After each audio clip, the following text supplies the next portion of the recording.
Hello everyone. So today we're going to be doing question 2.9 from Griffiths, electrodynamics. And it asks us to compute the charge density and the total charge enclosed.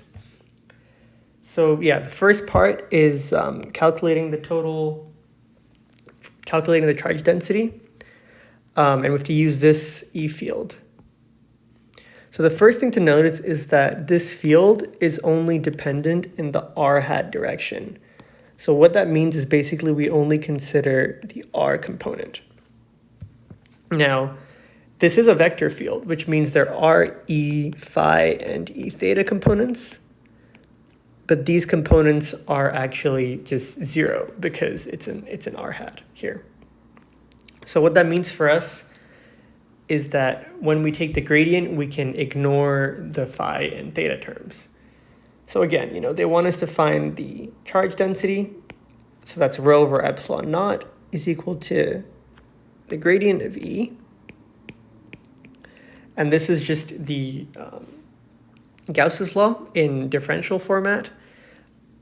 And what we have over here is the divergence. I mean, I know I keep saying gradient, but I really mean the divergence. And what we have on the left is the charge density. So when we take this divergence, we have to look at the spherical version of the divergence just because we're in r hat and theta hat and phi hat. But the key thing to know is if you see an r hat, it's most likely you're either in cylindrical coordinates or spherical coordinates. So we're gonna work in spherical coordinates here. A good reference I would suggest is the Wikipedia page for del in cylindrical and spherical coordinates. That'll give you all the values that you would need to compute from, so that way you don't have to calculate them yourselves. And here notice that we are calculating the divergence, and we are doing that for spherical coordinates. So we're going to be taking this value here. Now, I've already written it out for you just for convenience, and we're going to take that and work with it. So this is the gradient of E.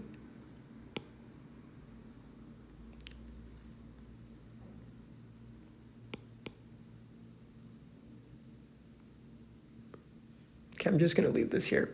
This is the gradient of E. And what we do is that we notice that the phi and theta terms are zero. So we can cancel out E theta to be zero and E phi to be zero, which only leaves us with an ER term. So using that, we can substitute in our value for the gradient.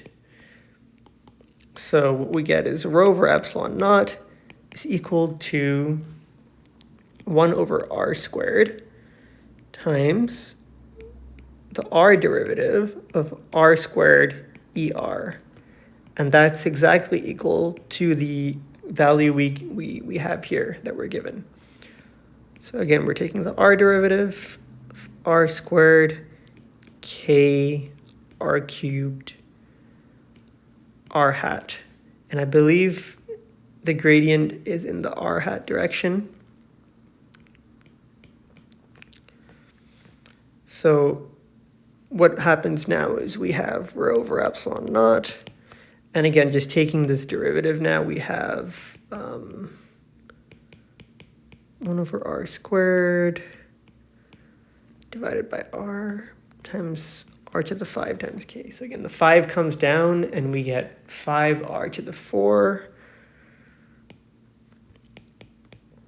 1 over r squared times 5r to the 4 times k. And we're going to cancel out this r squared with r to the 4. So our final term is going to be 5r squared k. So bringing the epsilon naught over now, we're going to get charge density is equal to 5 epsilon naught r squared k.